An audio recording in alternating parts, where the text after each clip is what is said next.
usually what you see from customers that are completely new to crypto is that they will start with one asset and then they will start caring a bit more. They will look at self-custody, and then they start to be a bit more engaged with the overall crypto product.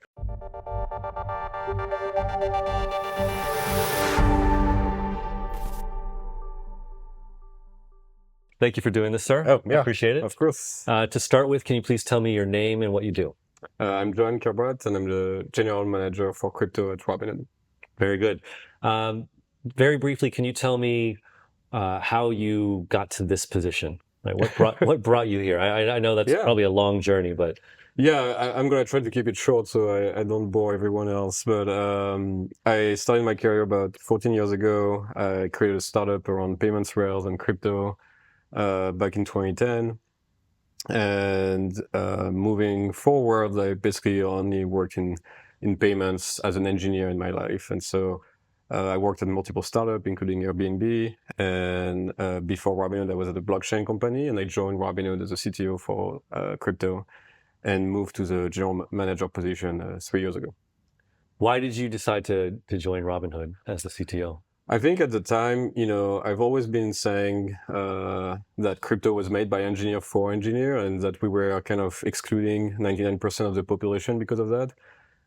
We are too focused about what is a protocol, what are these, like the things that are performing blockchain operation, where I think we should be more focused on UX. We should be more focused on, actually using the blockchain technology. And so I think Robinhood is probably one of the best places to do that. They've been able to abstract some of the complexity around financial systems and really give access to a lot of people and give them like ownership of their finance. And so I think we can do the same thing with crypto. And, we've seen a lot of enthusiasm from our customer. Yeah, I couldn't agree more. Definitely feel like that statement built by engineers for engineers is really true. And now it makes a lot of sense why you would go to Robinhood, because they already kind of did that for like traditional stocks and things like that. Yeah. So that move makes a lot of sense. All right. So myself and probably everyone who's watching is going to be familiar with Robinhood, of course, but probably more from the traditional finance side. In fact, our awesome cameraman himself was like, what's their crypto products? So could you please tell our audience exactly what are you guys offering? Right? Like you have the Robinhood platform, you have the Robinhood wallet. That's right. Could you please talk about things like, is the wallet self-custodial? What chains do you offer? Things of that nature. Yeah, so we are live in the US since 2018 for Robinhood Crypto. Initially, we just started with a few assets. Now we have about 22 on the platform. And we offer, the trading of this asset at the lowest cost in average, which is a big focus for us because we want to make sure that it's accessible. And you can also transfer in and out of the centralized platform. In December of last year, well, actually of 2 years ago now, we also launched Robinhood in the Europe. And so we're in selected countries in the EU. And we have, to your last point, the Robinhood wallet, which is a self-custody wallet available in 100 plus countries. And on the Robinhood wallet, you can do anything with Arbitrum, Solana, Base, and more chains. You can also self-custody the asset like Bitcoin and Doge.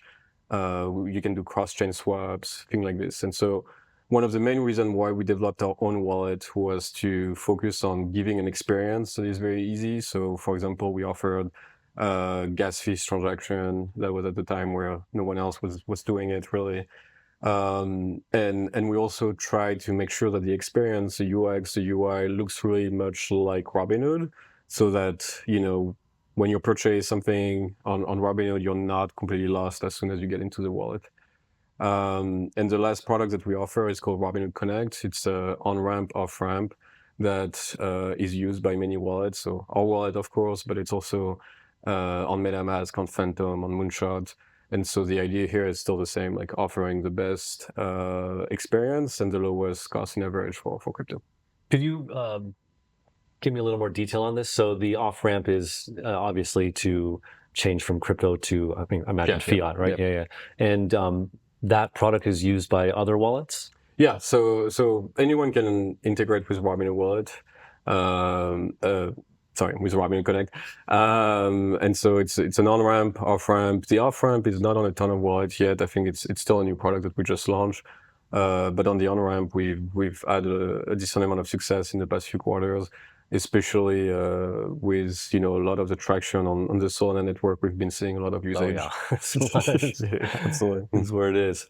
I feel like that the wallet space is kind of getting a little crowded in crypto, right? Every time I go to these conferences, we're going to be going to Consensus tomorrow. I'll see like a new wallet I've never heard of before, right? So can you give me the pitch? Why should I use the Robinhood wallet? Yeah, I think for us, the main focus has been to abstract a lot of the complexity and really make it as easy as possible to do action. So, for example, we implemented cross-chain swap. We implemented a lot of information and education content to make sure that you understand what is going on the wallet. But at the end of the day, we see it as a way to really get access to everything that is on Web3. Robinhood Crypto as a centralized platform, we have, like I was explaining, like limited number of assets. We don't have all the functionality that exists in DeFi, and frankly, it would not be possible to add everything that exists. Like there is like tens of thousands of new tokens every day. Ridiculous, yeah. So the goal for us is really to give like a getaway into this space, and people can use it and really own also their assets. One of our top requested feature still is to self-custody assets. People wanting to buy Bitcoin on Robinhood because it's cheaper in general than over other places, and then they want to transfer them into their self-custody wallet. And so we want to make sure that the experience is good no matter what is your usage of crypto. If you want to self-custody, we want to make sure that you're not completely lost with a brand new interface that doesn't really look like Robinhood.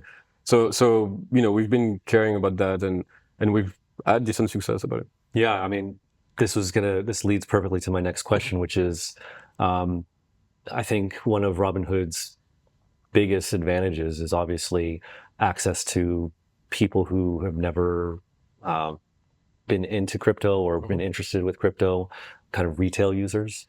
But there's kind of some difficulties with that too, or challenges, right? Like, I imagine that you have to handle people with questions about like transactions, and the burden of self-custody is quite higher than if it's custodied for you, right? Like, so I can imagine the support side is really important and hard to nail.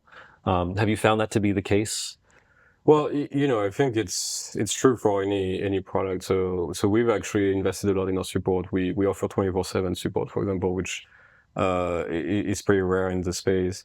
We also give a lot of tools for free. For example, we send tax reports for free every year, like, things that not a lot of our US competitors are doing. And so for us, it's important to make sure that the entire journey with the customer is fulfilled, and not just like the portion where they buy the asset and then we don't answer to them.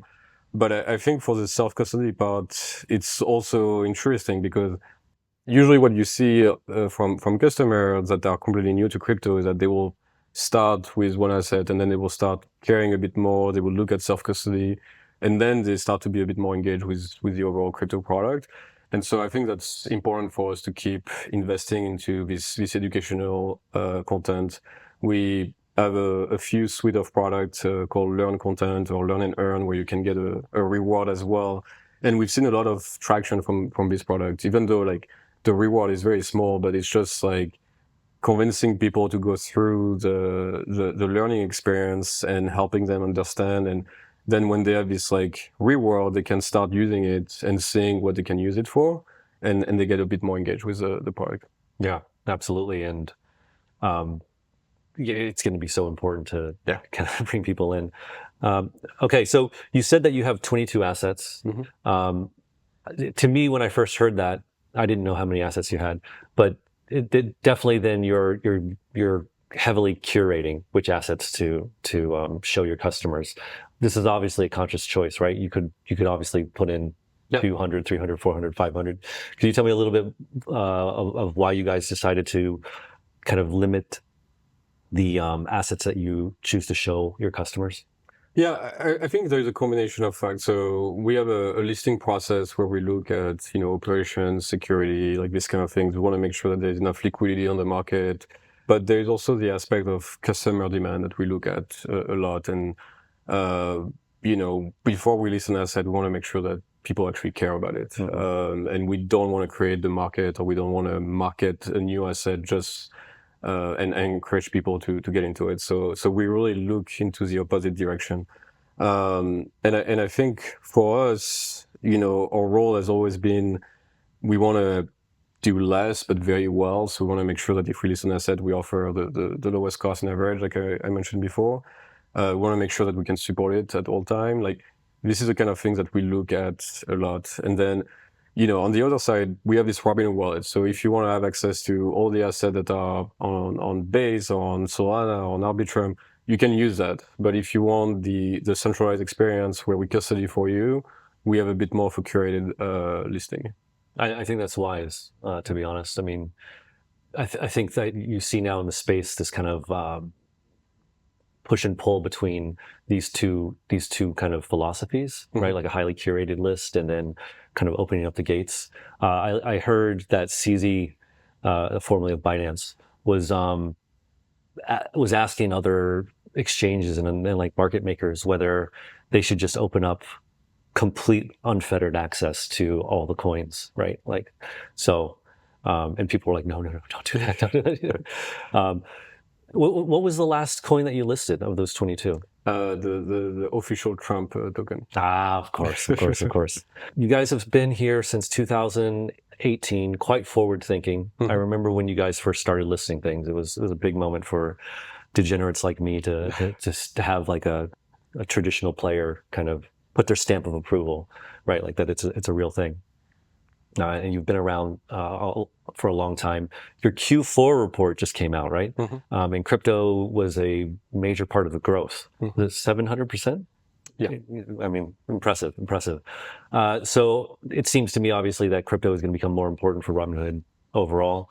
What are you guys looking forward in the next couple of years? What do you have, like a roadmap? Do you have a plan? Yeah, I mean, I think to your point, I think the crypto has always been extremely important at Robinhood, and to give the credit to our founder and to Vlad as the CEO of the company, we launched crypto in 2018 at the top of the winter. Like, really, everyone was saying that crypto was dead at the time. And I think that's a good time to launch. Better than at the top, right? I think it's a great time to build. When during the winter we focus a lot on building because we want to make sure that we're ready for the next summer of volatility.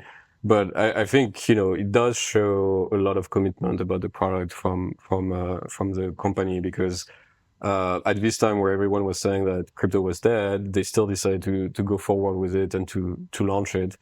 And so basically we invested continually since then, and we're going to keep doing that. We see a few things coming up in 2025. One, there is the close of the acquisition of Bitstamp. This is a big deal for us because of three things. One was the expansion internationally. Bitstamp is bringing a lot of licenses. Two, they are an exchange. We are a marketplace, so we'll be able to build like new order types, new advanced product for advanced customer. And three was the institutional product. They have an already established institutional business, and so we'll be able to use that to expand and diversify our revenue stream. And the second thing is, we think crypto is a great tool for expanding internationally. So we've done it with Robinhood in the EU, but we think we can continue doing that. And finally, something that Vlad has been talking a lot about is tokenization. We think that Robinhood is at the perfect intersection between traditional finance on one end and blockchain and crypto technology. And so we think we can be a big pioneer into bringing the two technology together. Very cool. Okay, so last follow-up question, and then I'll let you go. Absolutely. I thought that second thing was really, really interesting. You said that crypto is a good way to expand internationally. Is that because traditional markets have so much, each jurisdiction has so much like kind of onerous regulation? That's right. And each market is very fragmented. And so if you want to, for example, I don't know, launch a brokerage product in the EU, there is each country with their separate exchange and products and retirement and all these things.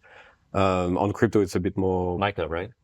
Yeah, exactly. With MiCA, we'll have one regulatory framework for the entire EU, one set of rules that we can follow. So it really makes the EU actually as much of approximately as big of a TAM as the US. So that's an interesting market for us. Very cool. I like the idea of using crypto to kind of like spearhead into new markets. Anyway, thank you for doing this interview. I appreciate it so much. Thanks for having me. Yeah.